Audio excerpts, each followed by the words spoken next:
Picture this. 1930s China. A man, convicted of murder, is sealed inside a terrifying wooden cage. This isn't just a prison cell. This is the Cang, a horrifying, ancient tradition. That was part punishment, part public spectacle. For centuries, this device was a common sight, a stark reminder of the law's power. The prisoner inside was completely immobilized. His head was locked through a heavy wooden collar, his body trapped within the cage's narrow confines. He couldn't sit, he couldn't lie down, he couldn't even move his hands to feed himself or swat away a fly. He was utterly helpless, a living statue left to the mercy of the elements. Rain, scorching sun, freezing nights. He endured it all, out in the open for everyone to see. This wasn't just physical torture, it was a carefully orchestrated performance of shame. The Cang was placed in a public square, a marketplace, or a busy street. Crowds would gather, not just to watch, but to participate. Some would mock him, others might throw refuse. A few, perhaps moved by pity, might offer a sip of water or a morsel of food. But even that was a struggle, as the prisoner couldn't reach his own mouth. His survival depended entirely on the charity or cruelty of strangers. But why such a public and drawn-out punishment?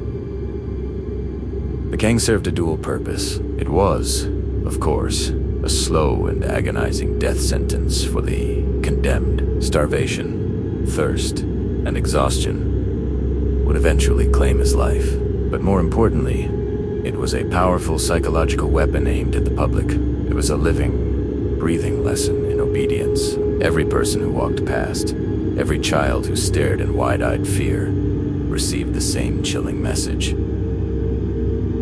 This is what happens when you break the law. This is the consequence of defying the social order. Imagine the mental torment, stripped of all autonomy, all dignity, unable to eat, to drink, to move. The prisoner wasn't just confined physically. His spirit was systematically crushed. The Cang broke a person down, piece by piece, turning them from a human being into an object of public display. A cautionary tale. It was the ultimate degradation, a public game where the prize was the slow erosion of a man's humanity. This brutal practice wasn't just a relic of the distant past. It persisted in rural parts of China well into the 20th century, a testament to the enduring power of tradition and fear. It reveals a time when justice wasn't just about punishment, but about terror. It was about creating a spectacle so horrifying that it would deter crime before it even began. The authorities understood that a public display of suffering was a far more effective tool for social control than a private execution. The memory of the man in the Cang would linger in the minds of the villagers long after he was gone. This scene from history forces us to confront some uncomfortable truths about justice and power. It shows how deeply a society can wound an individual when punishment transcends the law and becomes a public ritual. The prisoner's body and soul were both crushed in front of a watching crowd. A public demonstration of pain meant to sear a lesson into the collective consciousness. It wasn't just one man's suffering. It was a societal event, a carefully managed spectacle of control. Today, when we look back at images of the Cang, we shudder. How could such a practice be considered an acceptable form of justice? How could an entire community stand by and watch such profound degradation? Yet, the historical reality is that it worked. This public torment, this raw display of state power, did instill fear and maintain order. The Cang was torture. Yes, it was a lesson. But above all, it was a profound violation of human dignity.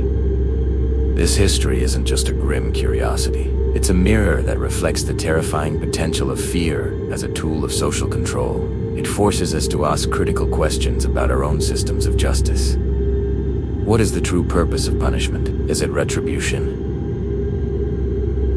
Is it deterrence? Or should it be about reform and rehabilitation? The Cang represents a system where the line between justice and cruelty became blurred, where the individual was sacrificed for the sake of the collective's obedience. This story reminds us that any system of justice, no matter how well-intentioned, can become inhumane if it loses sight of basic human rights. Punishment should never be about public humiliation or cruelty. It should be a measured response to a crime, a lesson learned, not a cage that destroys the soul. The legacy of the Cang is a powerful warning that when we use fear to build order, we risk losing the very empathy and morality that hold our societies together.